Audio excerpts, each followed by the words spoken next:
Karnataka news beet follow ಮಾಡಿ, subscribe ಮಾಡಿ. Silicon city ಬೆಂಗಳೂರಲ್ಲಿ ಡಿಜಿಟಲ್ ಕ್ರಿಪ್ಟೋ ಕರೆನ್ಸಿ ಎಕ್ಸ್ಚೇಂಜ್ ಮಾಡುವಂತಹ ಹೆಸರಲ್ಲಿ ಲಕ್ಷ ದರೋಡೆಯನ್ನ ಮಾಡಲಾಗಿದೆ.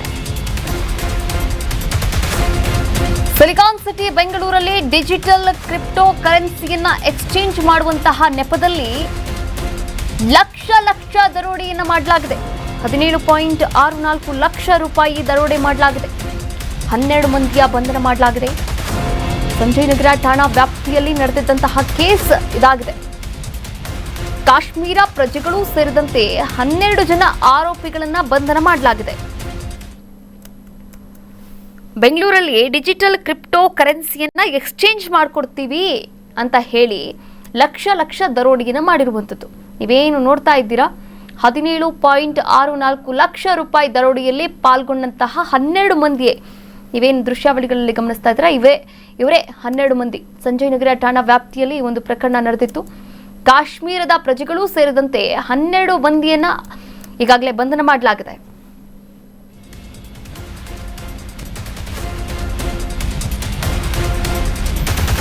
ಇವರೆಲ್ಲರೂ ಕೂಡ ಜನ್ಸಿ ಆಗಿದ್ದಾರೆ. 23 ವರ್ಷದ ಮುಜಾಮಿಲ್, ಹಾಗೆ 20 ವರ್ಷದ ಶೋಯಬ್, 31 ವರ್ಷದ ಕರೀಂ, ಇನ್ನು ವಾಸಿಂ ಮೊಹಮ್ಮದ್ ಇಸ್ಮಾಯಿಲ್ ಕೇವಲ 29 ವರ್ಷ, 27 ವರ್ಷದ ರೆಹಾನ್, 21 ವರ್ಷದ ಆಯನ್, 26 ವರ್ಷದ ಅಖಿಲ್ ಮೊಹಮ್ಮದ್, 32 ವರ್ಷದ ತೌಸಿಫ್, ಲಿಯಾಕತ್ ಶರೀಫ್, ಅಫ್ಜಲ್ ಖಾನ್ ಹಾಗೆ ಇಮ್ರಾನ್ ಪಾಷಾ ಬಂಧಿತರಾಗಿದ್ದಾರೆ. ಬಂಧಿತ ಆರೋಪಿಗಳಿಂದ 13.90 ಲಕ್ಷ ರೂಪಾಯಿಯನ್ನ ವಶಕ್ಕೆ ಪಡಿಸಿಕೊಳ್ಳಲಾಗಿದೆ.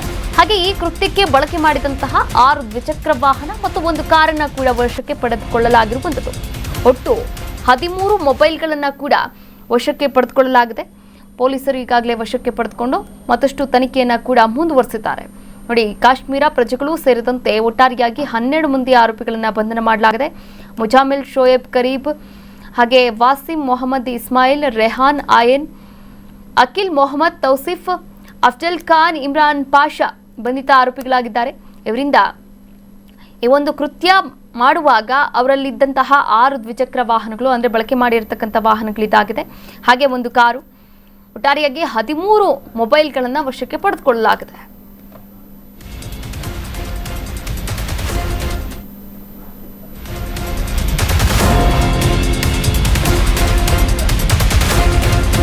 ಕಾಫಿ ಶಾಪ್ ಆರಂಭಿಸಲು ಸಿದ್ಧತೆ ನಡೆಸಿದಂತಹ ವಿಶ್ವಾಸ್ ಕಿಚನ್ ಟೈಲ್ಸ್, ಕಟ್ಲೇರಿ ವಸ್ತುಗಳಿಗಾಗಿ ಹುಡುಕಾಟವನ್ನ ಕೂಡ ನಡೆಸ್ತಾ ಇದ್ದ. ಈ ವಸ್ತುಗಳು ಚೀನಾ ಮತ್ತು ಜಪಾನ್ನಲ್ಲಿ ಕಡಿಮೆ ಬೆಲೆಗೆ ಸಿಗಲಿದೆ. ಸ್ನೇಹಿತರ ಮೂಲಕ ವಿಶ್ವಾಸ್ಗೆ ಮಾಹಿತಿ ಕೂಡ ಸಿಕ್ಕಿತ್ತು. ಜೂನ್ 8ಕ್ಕೆ ಮುಜಾಮಿಲ್ ವಿಶ್ವಾಸ್ಗೆ ಕರೆಯನ್ನ ಕೂಡ ಮಾಡಿರ್ತಾನೆ. 2.5 ಲಕ್ಷ ಹಣವನ್ನ ಕ್ರಿಪ್ಟೋ ಕರೆನ್ಸಿಯಾಗಿ ವರ್ಗಾವಣೆ ಕೂಡ ಮಾಡಿಸಿಕೊಂಡಿರ್ತಾನೆ. ಜೂನ್ 9ನೇ ತಾರೀಕು ವಿಶ್ವಾಸ್ಗೆ ಮತ್ತೆ ಕರೆ ಮಾಡಿದಂತಹ ಆರೋಪಿ. ಈ ಒಂದು ದರೋಡೆ ಪ್ರಕರಣ ಹೇಗಾಗುತ್ತೆ ನೋಡಿ, ಕಾಫಿ ಶಾಪ್ ಆರಂಭ ಮಾಡೋಕೆ ಅಂತ ವಿಶ್ವಾಸ್ ಅನ್ನುವಂತಹ ವ್ಯಕ್ತಿ ಎಲ್ಲ ಸಿದ್ಧತೆಯನ್ನ ಕೂಡ ನಡೆಸ್ತಾರೆ. ಇಂತಹ ಸಂದರ್ಭದಲ್ಲಿ ಕಿಚನ್ನು, ಟೈಲ್ಸು, ಆಮೇಲೆ ಕಟ್ಲೇರಿ ವಸ್ತುಗಳು, ಅಂದರೆ ಅದಕ್ಕೆ ಏನೇನು ಕಾಫಿ ಶಾಪ್ಗೆ ಬೇಕಾದಂತಹ ವಸ್ತುಗಳಿಗೇನಿದೆ ಅದೆಲ್ಲವೂ ಕೂಡ ಹುಡುಕಾಟವನ್ನು ನಡೆಸ್ತಾ ಇರ್ತಾರೆ. ಆದರೆ ಚೀನಾದಲ್ಲಿ ಮತ್ತು ಜಪಾನ್ನಲ್ಲಿ ತುಂಬ ಕಡಿಮೆ ಬೆಲೆಗೆ ಸಿಗುತ್ತೆ. ಇಲ್ಲಿ ಬೆಂಗಳೂರಲ್ಲಿ, ಕರ್ನಾಟಕದಲ್ಲೆಲ್ಲ, ಇಂಡಿಯಾದಲ್ಲೆಲ್ಲ ಹೋಲಿಸ್ಕೊಂಡ್ರೆ. ಹೀಗಾಗಿ ಅಲ್ಲಿಂದ ನಾವು ತರಿಸ್ಬಿಡೋಣ ಅಂತ ತಮ್ಮ ಸ್ನೇಹಿತರ ಮೂಲಕ ವಿಶ್ವಾಸ್ಗೆ ಮಾಹಿತಿಯನ್ನು ನೀಡಿರ್ತಾರೆ. ಜೂನ್ 8ನೇ ತಾರೀಕು ಮುಜಾಮಿಲ್ ವಿಶ್ವಾಸ್ಗೆ ಕರೆ ಮಾಡಿ ಕೂಡ ಹೇಳಿರ್ತಾರೆ. 2.5 ಲಕ್ಷ ಹಣವನ್ನು ಕ್ರಿಪ್ಟೋ ಕರೆನ್ಸಿಯಾಗಿ ವರ್ಗಾವಣೆ ಕೂಡ ಮಾಡಿಸ್ಕೊಂಡಿರ್ತಾರೆ. ಜೂನ್ 9ನೇ ತಾರೀಕು ವಿಶ್ವಾಸ್ಗೆ ಮತ್ತೆ ಕರೆ ಮಾಡಿದಂತಹ ಆರೋಪಿ 17.64 ಲಕ್ಷ ಹಣವನ್ನು ಎಕ್ಸ್ಚೇಂಜ್ ಮಾಡೋಕೆ ಸಿದ್ಧವಿದ್ದಂತಹ ವಿಶ್ವಾಸ್, 10 ಲಕ್ಷದೊಂದಿಗೆ ಉಮೇಶ್ ಜೊತೆ ಬಂದಿದ್ದಂತಹ ವಿಶ್ವಾಸ್, ಉಳಿದ ಹಣವನ್ನ ತಮ್ಮನಿಗೆ ತರಲು ವಿಶ್ವಾಸ್ ಹೇಳಿರ್ತಾರೆ. ತಕ್ಷಣವೇ ಸ್ಥಳಕ್ಕೆ ಆರೋಪಿ ಮುಜಾಮಿಲ್ ಆಗಮಿಸ್ತಾನೆ. ಕಾರಿನ ಡೋರ್ ಓಪನ್ ಮಾಡಿ ನಿಂತ್ಕೊಂಡಿದ್ದ. ಕೆಲವೇ ಹೊತ್ತಲ್ಲಿ 5-6 ಬೈಕ್ಗಳಲ್ಲಿ ಆರೋಪಿಗಳು ಎಂಟ್ರಿ ಕೊಡ್ತಾರೆ.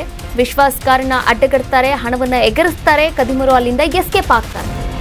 ಈ ಘಟನೆಯ ಬಗ್ಗೆ ಸಂಜಯ್ ನಗರ ಠಾಣೆಯಲ್ಲಿ ಕೇಸ್ ಕೂಡ ದಾಖಲಾಗುತ್ತೆ.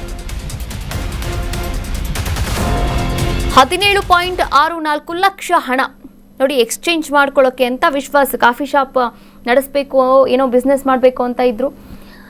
ಇಂತಹ ಸಂದರ್ಭದಲ್ಲಿ ಎಕ್ಸ್ಚೇಂಜ್ ಮಾಡಿಕೊಡ್ತಾರೆ ಎನ್ನುವಂತಹ ಒಂದು ಭರವಸೆಯನ್ನು ಕೊಟ್ಟಿರ್ತಾರೆ ಆರೋಪಿಗಳು. ಇನ್ನು 10 ಲಕ್ಷದೊಂದಿಗೆ ಉಮೇಶ್ ಜೊತೆ ವಿಶ್ವಾಸ್ ಅನ್ನೋರು ಬಂದಿರ್ತಾರೆ. ಉಳಿದ ಹಣವನ್ನು ತನ್ನ ತಮ್ಮನಿಗೆ ತರೋಕೆ ಕೂಡ ಹೇಳಿರ್ತಾರೆ. ಆದರೆ ತಕ್ಷಣವೇ ಸ್ಥಳಕ್ಕೆ ಬಂದಂತಹ ಆರೋಪಿ ಮುಜಾಮಿಲ್ ಆಗಮಿಸ್ತಾ ಇದ್ದಂತೆ 5-6 ಬೈಕ್ಗಳಲ್ಲಿ ಅವರ ಜೊತೆ ಸಹಚರರು ಏನಿದ್ರು ಈ ಒಂದು ಕೃತ್ಯದಲ್ಲಿ ಭಾಗಿಯಾಗಿರ್ತಕ್ಕಂಥವ್ರು ಅವರು ಕೂಡ ಆಗಮಿಸ್ತಾರೆ. ವಿಶ್ವಾಸ್ ಕಾರಿನ ಅಡ್ಡಗಟ್ಟಿ ಹಣವನ್ನು ಎಗರಿಸಿ ಅಲ್ಲಿಂದ ಖದೀಮರು ಎಸ್ಕೇಪ್ ಆಗಿರ್ತಾರೆ. ಈ ಘಟನೆ ಬಗ್ಗೆ ವಿಶ್ವಾಸ್ ಸಂಜಯ್ ನಗರ ಠಾಣೆಯಲ್ಲಿ ಕೇಸ್ ಕೂಡ ದಾಖಲು ಮಾಡ್ತಾರೆ. ಇದೇ ವಿಚಾರಕ್ಕೆ ಸಂಬಂಧಪಟ್ಟಂತೆ ನಮ್ಮ ಪ್ರತಿನಿಧಿ ಸಂಜಯ್ ಸ್ಥಳದಿಂದ ವಾಕ್ಥ್ರೂ ಮಾಡಿದ್ದಾರೆ, ನೋಡ್ಕೊಂಬರೋಣ. ಕ್ರಿಪ್ಟೋ ಕರೆನ್ಸಿಯ ಪರಿವರ್ತನೆ ಹೆಸರಿನಲ್ಲಿ ಸುಮಾರು 17 ಕೋಟಿಯಷ್ಟು ಹಣವನ್ನ ರಾಬರಿ ಮಾಡಿರುವಂತಹ ಘಟನೆ ಸಂಜಯ್ ನಗರದ ಪೊಲೀಸ್ ಠಾಣೆ ವ್ಯಾಪ್ತಿಯ ಕಲ್ಪನಾ ಚೌಲ ರಸ್ತೆಯಲ್ಲಿ ನಡೆದಿರುವಂತದ್ದು. ಏನು ಈ ಒಂದು ರಸ್ತೆ ಕಾಣ್ತಾ ಇದೆ, ಈ ಒಂದು ರಸ್ತೆಯಲ್ಲಿ 1 ತಿಂಗಳ ಹಿಂದೆ ಒಂದು ರಾಬರಿ ನಡೆಯುತ್ತೆ. ಏನಪ್ಪಾ ಅಂತ ಹೇಳಿದ್ರೆ ಇಲ್ಲಿ ಇಲ್ಲಿಗೆ ಹಣವನ್ನ ತಂದು ಆ ಕ್ರಿಪ್ಟೋ ಕರೆನ್ಸಿಗೆ ಕನ್ವರ್ಟ್ ಅನ್ನ ಮಾಡ್ಲಿಕ್ಕೆ ಮುಂದಾದಂತಹ ವ್ಯಕ್ತಿಯ ಹತ್ರ ರಾಬರಿಯನ್ನ ಮಾಡಲಾಗಿರುತ್ತೆ. ಇಲ್ಲಿ ಕಾಣ್ತಾ ಇರುವಂತಹ ರೋಡ್ ಏನಿದೆ, ಈ ರೋಡ್ ನಲ್ಲಿ ಬರ್ಲಿಕ್ಕೆ ಮೊದಲು ಸೂಚಿಸ್ತಾರೆ. ಮೊದಲಿಗೆ ಈ ಒಂದು ಪ್ರಕರಣದ ಹಿನ್ನೆಲೆಯನ್ನ ತಿಳ್ಕೊಳ್ಳೋದಾದ್ರೆ ವಿಶ್ವಾಸ್ ದೂರುದಾರ ಇರ್ತಾರೆ. ಇವರು ಒಂದು ಕೆಫೆಯನ್ನ ಕಟ್ಟಲಿಕ್ಕೆ ಮುಂದಾಗಿರ್ತಾರೆ. ಆ ಒಂದು ಕೆಫೆಗೆ ಸ್ವಲ್ಪ ಟೈಲ್ಸ್ ಮತ್ತೆ ಮುಂತಾದ ಸಾಮಗ್ರಿಗಳನ್ನ ಕೊಳ್ಳಿಕ್ಕೆ ಒಂದಿಷ್ಟು ಪ್ಲಾನ್ ಅನ್ನ ಮಾಡ್ತಾ ಇರ್ತಾರೆ. ಆ ವಿಚಾರವನ್ನ ಆ ಒಂದು ವ್ಯಕ್ತಿಯ ಸ್ನೇಹಿತರಿಗೂ ಕೂಡ ಹೇಳಿರ್ತಾನೆ. ಈ ಒಂದು ಬೆಂಗಳೂರಿಗೆ ಜಮ್ಮು ಕಾಶ್ಮೀರದಿಂದ ಹೋಗ್ಲಿಕ್ಕೆ ಅಂತ ಬಂದಿರ್ತಾನೆ. ಆ ಒಂದು ವ್ಯಕ್ತಿ ಪರಿಚಯ ಆಗ್ತಾನೆ. ಅವನು ಕ್ರಿಪ್ಟೋ ಕರೆನ್ಸಿಗೆ ನಾನು ಕನ್ವರ್ಟ್ ಮಾಡ್ಕೊಡ್ತೀನಿ ಅಂತ ಹೇಳಿ ಒಂದಿಷ್ಟು ಸಲಹೆಗಳನ್ನ ಕೊಟ್ಟಿರ್ತಾನೆ. ಅದಾದ ಬಳಿಕ ಒಂದಿಷ್ಟು ಕ್ರಿಪ್ಟೋ ಕರೆನ್ಸಿಗೆ ಕನ್ವರ್ಟ್ ಮಾಡ್ಲಿಕ್ಕೂ ಕೂಡ ಮುಂದಾಗಿರ್ತಾನೆ. ಅವರ ಮನೆಗೆ ಹೋಗಿ ವಿಶ್ವಾಸ್ ಮನೆಗೆ ಹೋಗಿ ಮುಜಾಬಿಲ್ 2 ಲಕ್ಷದ ಹಣವನ್ನು ಕೂಡ ಕನ್ವರ್ಟ್ ಮಾಡಿರ್ತಾನೆ. ಅದಾದ ಬಳಿಕ ವಿಶ್ವಾಸ್ಗೆ ಇನ್ನಷ್ಟು ಹಣ ಬೇಕಾಗಿರುತ್ತೆ, ಕ್ರಿಪ್ಟೋ ಕರೆನ್ಸಿ ಮೂಲಕ ಇನ್ನಷ್ಟು ಹಣವನ್ನ ಕನ್ವರ್ಟ್ ಮಾಡಬೇಕಾಗಿರುತ್ತೆ. ಆ ಒಂದು ಕಾರಣದಿಂದ ಅವನಿಗೆ ಇನ್ನೂ 17 ಲಕ್ಷವನ್ನ ಕನ್ವರ್ಟ್ ಮಾಡಿಕೊಡು ಅಂತ ಕೇಳ್ತಾನೆ. ಆ ಒಂದು ಸಂದರ್ಭದಲ್ಲಿ ಆತ ಒಂದಿಷ್ಟು ಸಲಹೆಯನ್ನ ಕೊಟ್ಟು ಈ ಹಣವನ್ನ ನಾನು ಬೇರೆ ಕಡೆಯಲ್ಲಿ ಮಾಡಿಸ್ಬೇಕಾಗುತ್ತೆ, ಅದರಿಂದ ನೀವು ಹಣವನ್ನ ತೆಗೆದುಕೊಂಡು ಬನ್ನಿ, ನಾನು ಕನ್ವರ್ಟ್ ಮಾಡಿಸಿ ಕೊಡ್ತೀನಿ ಅಂತ ಹೇಳಿ ಮಾಹಿತಿಯನ್ನ ಕೊಡ್ತಾನೆ. ಆ ಆಧಾರದ ಮೇಲೆ ವಿಶ್ವಾಸ ಮತ್ತೆ ಅವರ ಸ್ನೇಹಿತ ಹಾಗೆ ಅವರ ಬಾಮೈದ ಕೂಡ ಈ ಒಂದು ಜಾಗಕ್ಕೆ ಹಣವನ್ನ ತೆಗೆದುಕೊಂಡು ಬರ್ತಾರೆ. ಮೊದಲಿಗೆ 10 ಲಕ್ಷ ಹಣವನ್ನ ವಿಶ್ವಾಸ ಕಾರ್ನಲ್ಲಿ ಬಾಮೈದ ಇನ್ನ ಒಂದು 5-6 ಲಕ್ಷವನ್ನ ಕೊಟ್ಟು ಅಲ್ಲಿಂದ ತರಲಿಕ್ಕೆ ಹೇಳಿರ್ತಾರೆ. ಆದ್ರೆ ಸ್ಥಳಕ್ಕೆ ಬರ್ತಿದ್ದಂಗೆ ಮುಜಾಬಿಲ್ ಒಂದು 10-12 ಜನರ ಜೊತೆ ಬಂದಂತಹ ಮುಜಾಬಿಲ್ ಆ ಒಂದು ಹಣವನ್ನ ಕಿತ್ತು ಪರಾರಿ ಆಗಿರ್ತಾನೆ. ಅದಾದ ಬಳಿಕ ವಿಶ್ವಾಸ ಒಂದಿಷ್ಟು ಮಾಹಿತಿಯನ್ನ ಪೊಲೀಸರಿಗೆ ಕೊಡ್ತಾನೆ, ಕಂಪ್ಲೇಂಟ್ ಅನ್ನ ಕೊಡ್ತಾನೆ. ಅದಾದ ಬಳಿಕ ಪೊಲೀಸರು ಕೂಡ ಸಾಕಷ್ಟು ತನಿಖೆಯನ್ನ ಮಾಡ್ತಾರೆ. ಈ ವ್ಯಕ್ತಿ ಎಲ್ಲಿಂದ ಬಂದಿದ್ದು ಅಂತ ಹೇಳಿ. ಇವನು ಮೂಲತಃ ಜಮ್ಮು ಕಾಶ್ಮೀರದವನು. ಹಾಗೆ ಇಲ್ಲಿ ಬಂದು ಈ ಒಂದು ಓದ್ಲಿಕ್ಕೆ ಅಂತ ಬಂದವನು ಒಂದು ವಾಟ್ಸ್ಆಪ್ ಗ್ರೂಪ್ ಮುಖಾಂತರ ಈತರಿಗೆ ಪರಿಚಯ ಆಗಿರುತ್ತೆ ಅಂತ ಹೇಳಿ ಗೊತ್ತಾಗುವಂಥದ್ದು. ಎಲ್ಲಾ ಆರೋಪಿಗಳ ಹಿನ್ನೆಲೆಯನ್ನ ಚೆಕ್ ಮಾಡ್ತಾ ಇದ್ದಾರೆ ಪೊಲೀಸರು. ಹಾಗೆ 13 ಲಕ್ಷದಷ್ಟು ಹಣವನ್ನು ಕೂಡ ಈಗ ರಿಕವರಿ ಮಾಡಿರುವಂಥದ್ದು. ಆ ಕದ್ದಂತ ಹಣ ಏನಿದೆ ಆ ಹಣದಲ್ಲಿ 13 ಲಕ್ಷದ ಹಣವನ್ನು ಕೂಡ ಈಗ ರಿಕವರಿ ಮಾಡಿಕೊಂಡಿರುವಂತಹ ಪೊಲೀಸರು ಈಗ ಆರೋಪಿಗಳನ್ನ ಬಂಧಿಸಿ ವಿಚಾರಣೆಯನ್ನ ಮುಂದುವರಿಸಿರುವಂಥದ್ದು. ಕನ್ನಡ ರಾಘು ಜೊತೆ ಸಂಜಯಗೌಡ, ಕರ್ನಾಟಕ ನ್ಯೂಸ್ ಬೀಟ್, ಬೆಂಗಳೂರು.